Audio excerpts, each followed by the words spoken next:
Microsoft announced revenue for the fourth quarter. Let's see how well Xbox did or didn't do.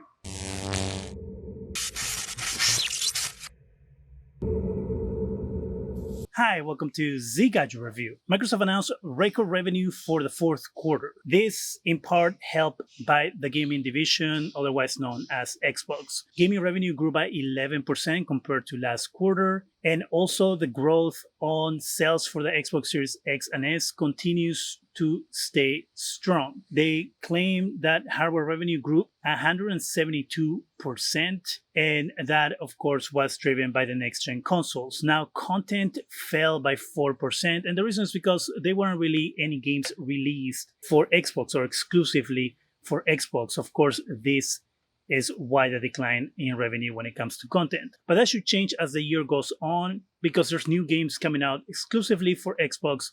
As we know, Flight Simulator released a couple days ago, or yesterday if I'm not mistaken, and then we have Psychonauts coming out, and then Forza Horizon, and also Halo Infinite. So things should trend upwards for Xbox when it comes to content revenue. Satya Nadella continues to say that the Xbox Series X and S are the fastest selling consoles in the history of Xbox, which kind of makes sense seeing how the Xbox brand is a pretty new brand. So it will make sense that the sale of their consoles will be increasing since the brand is becoming more known as time goes, where the PlayStation has a long history ahead of Xbox. Game Pass continues to grow and continues to be a success for their partners. This is what Satya Nadella had to say. This comes from Video Game Chronicles. Game Pass is growing rapidly and is transforming how people discover, connect, and play games. A continuous subscriber play approximately 40% more games and spend 50% more than non-members. And this makes sense. As I've alluded before, when people feel like they're getting something for free, even though you're paying a subscription for Game Pass, you don't have to pay individually for each game that you play. You pay your monthly charge, you have the games available to you that psychologically, because you're not paying anything for, you're going to be more inclined to spend money in those games if the games have microtransactions or downloadable content. Since you technically didn't pay anything for the game, people will spend more money. So it makes sense that the numbers dictate that people spend more money on Game Pass games than when they buy a game outright. This means that developers will probably continue adding extra content to these games in order to continue making more money from people who spend money on the games. Of course, this could be an ugly trend if developers start or continue treating games as if they were free-to-play games. Now, we know that Microsoft and Xbox don't report how many consoles they have sold. They stopped reporting numbers back on the Xbox One era. And the reason was because the Xbox One wasn't selling as well as the PS4, and that disparity in numbers was huge. So reporting numbers on the Xbox One was kind of hurting the brand when you were comparing the sales numbers.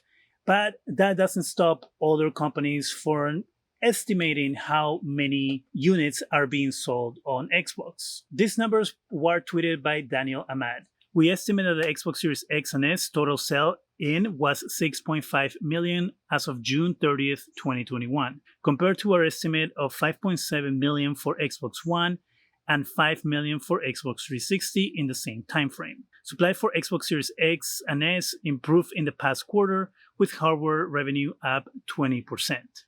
So this will tell us why Microsoft CEO Nadella says that the Xbox Series X and S are the fastest selling consoles in the history of the brand, because at this point it is outselling its previous consoles.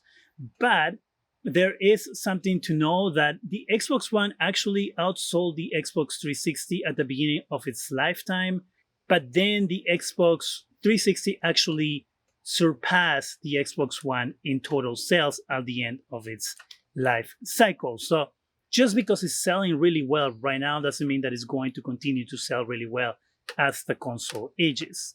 Something tells me that that's probably not going to be the case, seeing how demand for the next-gen consoles continues to be out there. And one of the reasons is because of the shortage of chips that so far is affecting not only consoles but car makers and other industries. So we'll probably continue to see high demand for these consoles and probably low availability of the consoles being made available for purchase. So this shows us that Xbox is a healthy brand. It continues to grow. As we know, they've purchased a bunch of different studios. They announced a bunch of new games at E3 that are going to be coming out this year and next year. We also know that Xbox is putting a lot of effort into their cloud gaming platform, which Sony isn't really doing for some reason. I wonder when that's going to change. I'm still hopeful and waiting for an announcement from Sony telling us, hey, this is our plans when it comes to cloud gaming, but I don't know what they're waiting for.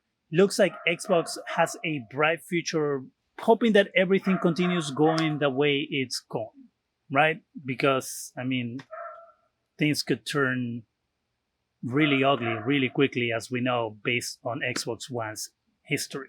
What do you think about these numbers? Do you think that Xbox Series X and S will continue performing the well they are performing? Do you think that Xbox can pull itself up when it comes to the sale of content that they have been lacking for so long? Let me know in the comment section. That's it for me. Go ahead and subscribe. Give us a thumbs up. It really helps the channel. Go ahead and hit that bell so you can be alerted every time we have new videos. And thank you very much for watching.